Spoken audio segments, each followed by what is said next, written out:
Sa probinsya ng Tawi-Tawi, nariyan ang mga katutubong Badyaw. Sila ay nabubuhay sa gitna ng dagat. Ang pangunahing trabaho nila ay pangingisda. Ngunit ang iba ay lumuluwas sa Kapitolyo ng Tawi-Tawi upang magtrabaho at magtanim ng mga pagkain nila. Kilala ang mga Badyaw sa kanilang maitim na kayamangging kulay balat at sa pagtira sa gitna ng dagat. Isang babaeng nagngangalang Sahaya ang nanganak sa isang espesyal na sanggol na nagngangalang Mahaya. Sige pa! Okay na, okay na.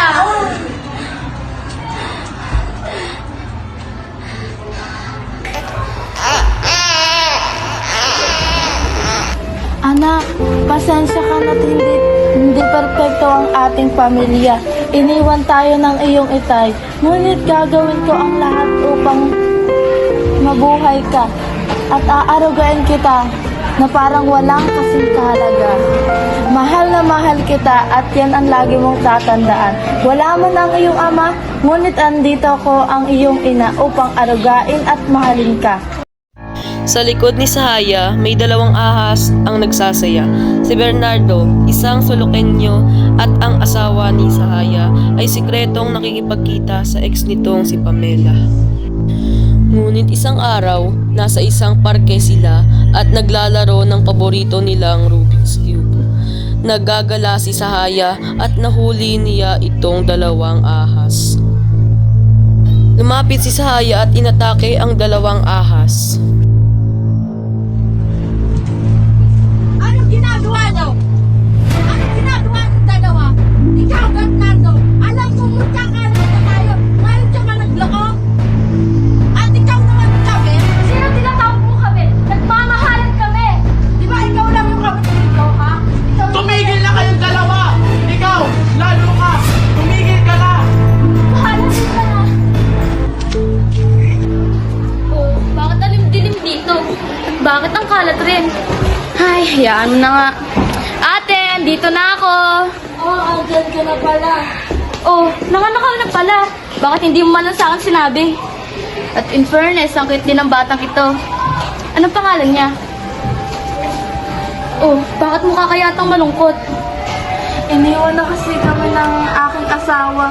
Pinagpalit niya ako sa kabit. Ano? Iniwan ka niya? Hayaan mo na. Sino nga po ang pipili sa akin at may anak na ako? Ate, hayaan mo na. Andito na pa naman kami mga kapatid mo. Wala daw sa tinda ulam kila ating Nena. Salamat. Magluto na lang tayo. Sige po. Pala nakapag-enroll na po ako ng scholarship sa Davao. Alis na po ako bukas. Umalis man ang kapatid nitong si Haya, ngunit nagpakatatag si Sahaya upang maalagaan ang tatlo nitong anak na sina Kaye at Nayi, ang kambal at si Mahaya. Lumaki si Mahaya na isang matalino at mabait na bata. Lagi niyang tinutulungan ang kaniyang mga kapatid at ang kaniyang inay. Palagi siya nagmumuni-muni sa kalikasan kapag siya ay walang ginagawa. Ngunit isa sa dahilan kung bakit siya ay tumigil ng pag-aaral ay dahil sa pang-aasar sa kanya ng mga bata, dahil na rin sa dugong nananalaytay sa kanya.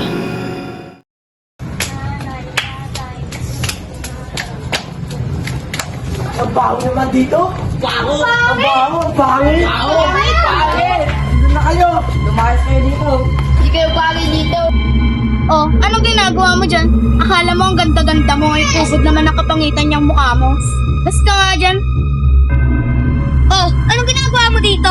Ba't ka nandito? Walang lugar ang mga Badyaw na kagaya mo dito. Dapat nga di ka na nag-aaral eh. Oh, titingin ka ba? Subunutan ka na. Di ka na bagay! Umalis ka sa harap ko. Hindi ka bagay dito.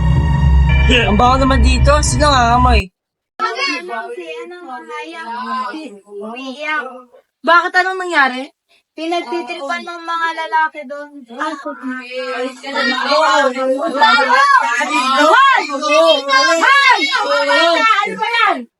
Ano mga ginagawa nyo? Ha? Nanggubuli kayo. Akala nyo kay gagwapo nyo? Sensya na po. Pasensya na po. Anak, ayos ka lang ba? Opo, tara na po, umuwi na po tayo. Tara na.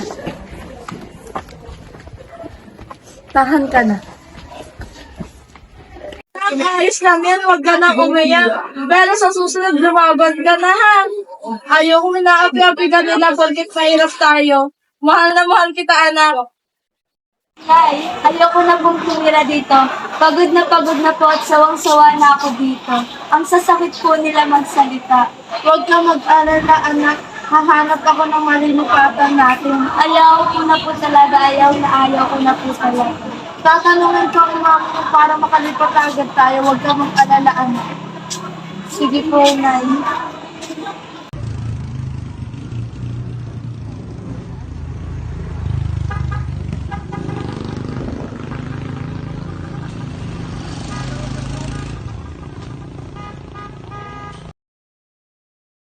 Lumipat sila sa Davao at nakitira muna kay Hahaya habang nahanap pa ng trabaho si Sahaya. Buong puso naman tinanggap ni Hahaya ang buong pamilya.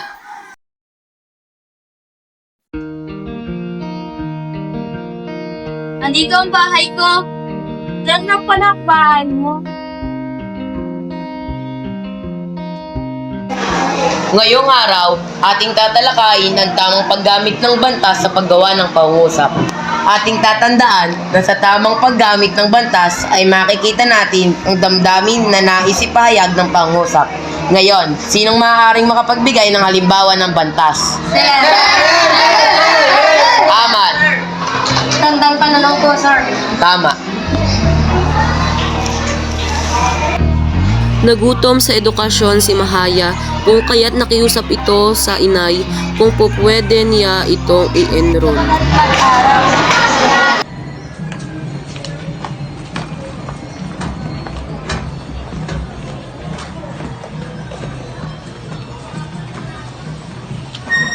Inay, gusto ko rin po mag-aral katulad niyo. Huwag kang mag-alala, gagawan ko ng paraan upang makapag-aral ka. I-enroll agad kita. Sige po, salamat po, inay.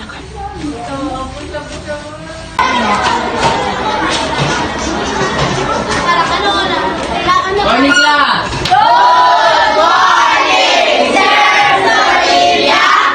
Looks like we have a visitor. Wait for me, class. Good morning. Kailangan nila. Good morning, Sir Dalia. Nag-enroll po itong anak. Sorry po, late na po kami. Sabi po ng mga guro, dito daw po siya pag-aaralin. Ano nga po ulit pangalan ng anak niyo? Mahaya. Kung gusto magsimula, Ngayon na po. may mga gamit ka na. Baka bukas, pwede ka nang magsimula. Pagandaan nyo na din po siya ng mga gamit. Pwede mo na po siyang pumasok bukas. Salamat, sir. Salamat din po. Excited na po talaga ako pumasok. Gusto galingan mo sa iyong pang-aaral. Opo. Sige po. Oo nga, nakaalis na pag-aaral. Sige po, alis na po ako. Mag-ingat ka.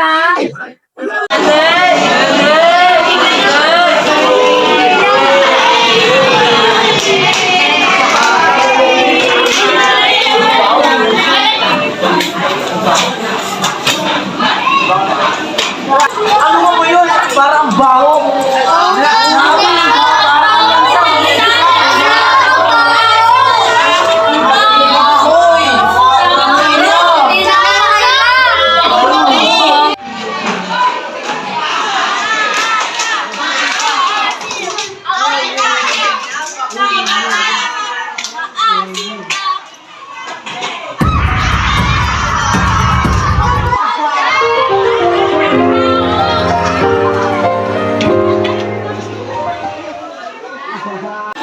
Our topic for today is about elements. Elements are the simplest form of substances. This means that whatever you do with an element, it remains to be the same element.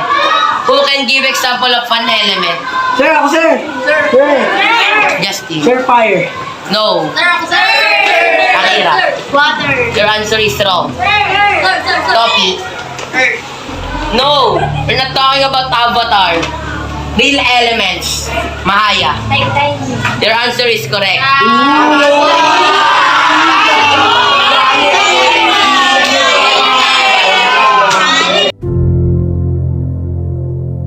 Pinagbutihan ni Mahaya ang kaniyang pag-aaral at naging first honor pa nga ito. Naabutan niya ang dalawang pinakamatalinong estudyante sa buong baitang na si Joyka Santos at Precious Cruz. Habang tumatagal, ang isang lalaking nagngangalang Ahmad ay nagkaroon ng matinding pagkagusto kay Mahaya at tulad ni Ahmad, nahulog din ang loob ni Mahaya sa kanya. Nainggit ang mga kaklase nito sa kanya kung kaya't lagi nila itong tinutukso. What is the largest planet on the universe? Joyka. Mercury. Your answer is wrong. Precious. Earth. Earth, no, that's wrong. Any other hands? Mahaya. Jupiter. You're correct. Give Mahaya a round of applause. Okay, that's all for today. You may now take your recess. Bye.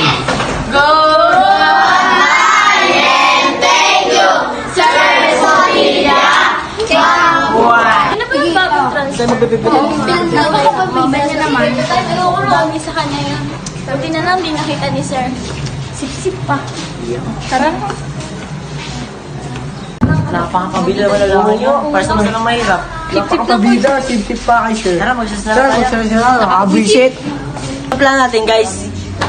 What if i-prank na lang natin siya? Total graduation na din naman bukas. Anong klaseng prank? Siguro, wag yung masyadong matidisgrasya siya. Buhusan na natin siya ng tubig. Sige. Kung yan ang gusto niya. Light. Halika, Mahaya! Sa mga pang-api na ginagawa nila kay Mahaya, ang isa dito ay napasobra at naging sanhi sa pagkakitil ng buhay nito. Guys, maganda na kayo. Parating na siya. Busan mo! Hala! Basta pala kayo! Sabi natin! Guys! May tago, guys! Napasama ata yung prank natin, guys! Takbo, guys! Sahaya! Takbo na!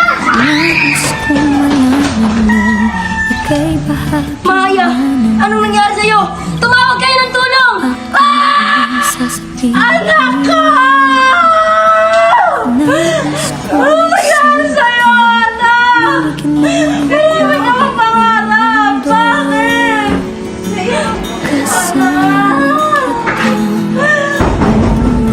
Pagpuksan mo muna sa reaction na to. Sino yan? Nakikiramay po kami. Sige, tuloy kayo. Ate, nakikiramay po. Ang kapal ng mga mukha nyo. Bakit kayo nagano, ha? Na ba't kayo andito? Ang kakapal nyo, ha? Dahil sa inyo! Sa inyong lahat namatay ang anak ko nang wala ka alam-alam! First of ever, hindi ko kasalanan na namatay ang anak ko. Kung hindi lang siya nakialam sa buhay mo, hindi mo nangyayari sa kanya yan. Pwede bang tumigil ka na? Alam mo yung anak mo, siguro mahihirapan sa pag-akyat. Ang dami mong daday. Talaga ba? Sino kaya masusunog dito sa impyerno? Sa tingin nyo? Of course, ikaw. Bakit? Sige, tignan lang natin kung sino mananagot. Tara, Of course, ikaw. uwi na tayo. Wait lang. Umalis kayo! Umalis kayo! Wala kayong mga... Anak! Bakit? Napakabata mo! Bakit nakakagad sa amin? Gumising ka! Mahaya! Ano nangyari sa ating anak? Bakit ka dito? Kung kailan patay na ang ating anak, saan ka nagpakita? Ha? Nung iniwan mo kami, asan ka nung iniwan mo kami? Lumayas ka! Lumayas ka! Anak! Alis ka lang ba, anak? Mahal kita. Ate, ano nangyayari sa'yo? Sino ka? Lumayo ka! Ate, ako to! Ang kapatid! Layuan mo! Kaya ako ito! Layuan mo ang anak ko! Kukunin mo lang siya sa akin! Lumayo ka! Ate, hindi yan ang anak mo! Ito. Patay na ang anak mo! Hindi ba? Ito siya, oh! Ha? Nasa tabi ko lang Ate, ito. okay lang yan! Hindi! Patay na siya! Ate, patay na siya! Hindi! Ate, hindi siya! Hindi siya yan! Hindi! Hindi! Buhay pa! Nasa akin siya, oh! Hawak ko! Hindi. Hindi ako papayag. Maghihiganti ako. Aray! Ate, teka lang! Ate, saan ka pupunta?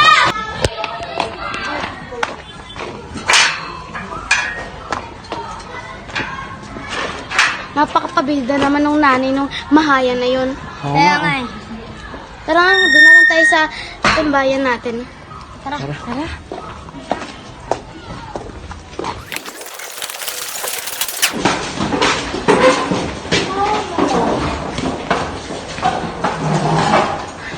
Ay nako, nakaka-stress talaga yun.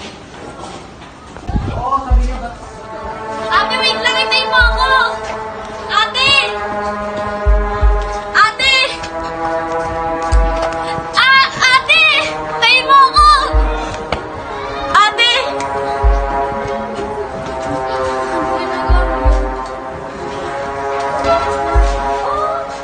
Bitiwan mo ako. Ate! Hindi mo lang ako mapipili. Ate, sabi ko naman sa'yo, huwag mo na ituloy ito eh! Papatayin ko sila dahil pinatay nila ang anak ko.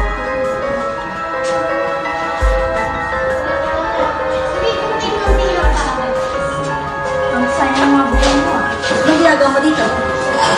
Hiniganti ako.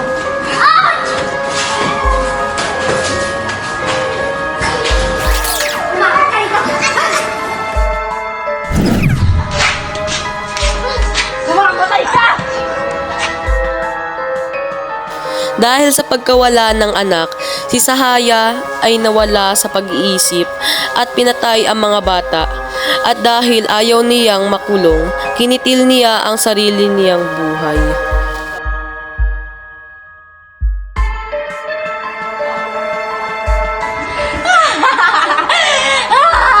Ay, nako. Ang Ate, wag mo ituloy yung binabalak mo!